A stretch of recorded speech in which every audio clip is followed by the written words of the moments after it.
আপনি জানেন যে এখন এআই এর ব্যবহারটাও কিন্তু অনেক মারাত্মক। সেটা যেমন আছে, আবার এখন তো আমরা জানলাম যে মানুষের অনেক ভেরিফাইড আইডেন্টিটি আইডিও হ্যাক হয়ে যায়, এবং সেটা নিয়েও নানা ধরনের প্রচার সামনে কিন্তু আরও হতে পারে। এবং খুব ইন্টারেস্টিংলি যেই দলের ভেরিফাই আইডি হ্যাক হয়েছে, এবং এটা কিন্তু খুব সত্য, এটা আমি একদম এই কথাটা আমি দায়িত্ব নিয়ে বলবো যে এই দলের কিন্তু বিশাল বাহিনী আছে যারা আইটি সেক্টরে দে আর ডুইং ভেরি ওয়েল। এবং দুই পক্ষ থেকেই কিন্তু প্রশাসনের ভূমিকা নিয়ে প্রশ্ন তুলছেন। তো এই জন্য এখন দেখেন এত এক্সপার্ট গ্রুপের লোকজনের যদি আইডি হ্যাক হয়ে যায়, আমি তো বলবো যে যারা মনে করেন একটু অন্য ধরনের, যে মোশাররফ ঠাকুর ভাইয়ের মতো যারা আছেন, যে তাদের দলের, ওনাদের আইডি হ্যাক হয়ে যাবে না বা সেখান থেকে কিছু বের হবে না, এবং সেটিকে কেন্দ্র করে একটা ম্যাসাকার তৈরি করার চেষ্টা করা হবে না, সেটা কিন্তু আমরা এরকম কোনো ষড়যন্ত্র আছে কিনা আমরা একটু মোশাররফ ঠাকুরের কাছে। এবং আরেকটা কথা ছোট না করে না বলি, যেমন মনে করেন গতদিন শুনলাম নাহিদ ইসলামের জন্য ভোট চেয়েছেন তিনি নাকি মানে ওসমান হাদি, শহীদ ওসমান হাদি ওয়াইফ বলেছেন, উনি নাকি প্রথমে বলেছেন বোন, কিন্তু বলছেন বোনই না, পরে বললেন ফুপাতো বোন। তো এই যে নানাবিধ বিষয়বস্তু নিয়ে যে মিসগাইড করার ব্যাপারটা আছে, এই সম্পর্কে আমাদের সচেতন হওয়া উচিত। বিএনপি মানে একটা দল হিসেবে যদি জামাত ইসলাম সম্পর্কে আজকে মোশাররফ ঠাকুর যে সচেতনতা দেখাচ্ছেন, যখন বিএনপি সাথে জামাত ইসলাম ছিল তখন যদি এ ধরনের সচেতনতা দেখাতেন একজন নাগরিকের জায়গা থেকে, কিন্তু আমি অনেক আনন্দ বোধ করতাম। কিন্তু এটা আমি বলতেই চাই যে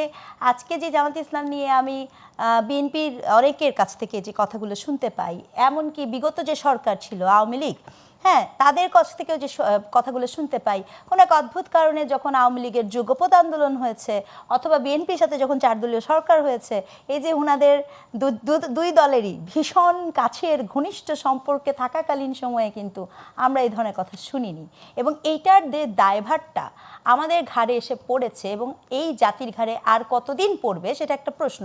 কারণ কি, ওরা যেরকম আপনাকে আজকে একটা কালকে একটা বলছে, আমি তো এই উভয় দলকেই সেই দোষে দোষ্ট করতে পারি, মানে আপনি যদি যুক্তি অনুযায়ী যান, এটা একটা।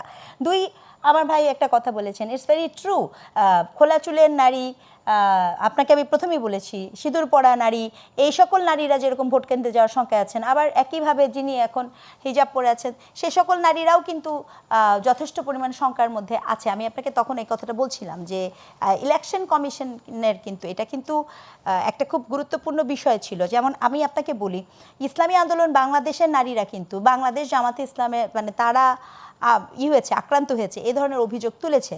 আবার একইভাবে অফেন্সিভ বক্তব্য নিয়েতেও মানে জামাতের অনেক বেশি আমরা পেয়েছি, এমনকি ক্ষেত্র বিশেষে বিএনপির কিছু কিছু নেতাও কিন্তু ভীষণ অফেন্সিভ বক্তব্য দিয়েছে। তো এই বিষয়গুলো এত চলমান হয়েছে যে এখন আমাদের কি হয়, আমি নাগরিকের সিদ্ধান্ত নিতে হবে নাগরিকের যুক্তিতে। আপনারা দুজন মিলে যে আলোচনাগুলো করলেন, এক ধরনের ভয় আছে, শঙ্কা আছে, এই ভয়কে তো আমাদের জয় করতে হবে, তাই তো? কিভাবে করব? আচ্ছা, ভয়কে জয় করার প্রথম বিষয় যদি আপনি এই সকল হতাশাজনক বিষয় বাদ দিয়ে বলেন, প্রথম হচ্ছে আমি বলবো বাংলাদেশের প্রতিটি মানুষকে আপনি যে দল করেন, নো ম্যাটার হোয়াট, আমাদের দেশটি গত 1.5 বছরে অনেকখানি পিছিয়ে গেছে। ভোট কেন্দ্রে যেতে হবে ভোট দেওয়ার জন্য, কারণ দেশের ইকোনমিক অবস্থা ভালো না, আমাদের একটা নির্বাচিত সরকার দরকার। আপনি যেখানেই ভোট দেন, যাকেই ভোট দেন, মানে কোনো সমস্যা নেই, কিন্তু ভোট কেন্দ্রে যেয়ে ভোটটা দেন, এটা হচ্ছে প্রথম। দ্বিতীয় বিষয় হচ্ছে প্রতিটি নাগরিককে বলবো সে যেন ভোট কেন্দ্রে যায় তার যে একটা সাপোর্ট সিস্টেম আছে সেই সাপোর্ট সিস্টেমকে সাথে নিয়ে, মানে আত্মরক্ষার আত্মরক্ষা বলছি না, আমাদের তো আত্মীয় স্বজন, ভোটের ব্যাপারটা তো এরকম একটা ঘরে তো একটা মানুষ সবাইকে নিয়ে যেতে যায়, সবাইকে নিয়ে যেন যায়, কারণ ওটা হয় কি আর কিছু না হলেও একটা মানসিক আমাকে একটা স্যাটিসফ্যাকশন দিবে, সেই জিনিসটা আমাদের করা উচিত। এবং সর্বগুরুত্বপূর্ণ যে জিনিসটা আমি বলবো, দয়া করে নিয়মটা, ভোটের নিয়মটা, এটা খুব গুরুত্বপূর্ণ, এটা আমি আবারও বলতে চাই।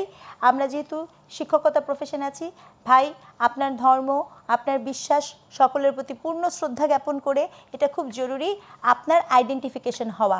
মনে রাখা প্রয়োজন, একটি দলের বিশাল সমর্থক গোষ্ঠী আছে যাদের এমনও হতে পারে তারা এখন এই মুহূর্তে দেশে নাই, কিন্তু তাদের কিন্তু ভোটার আইডি, ভোটের ইস্যু হয়েছে।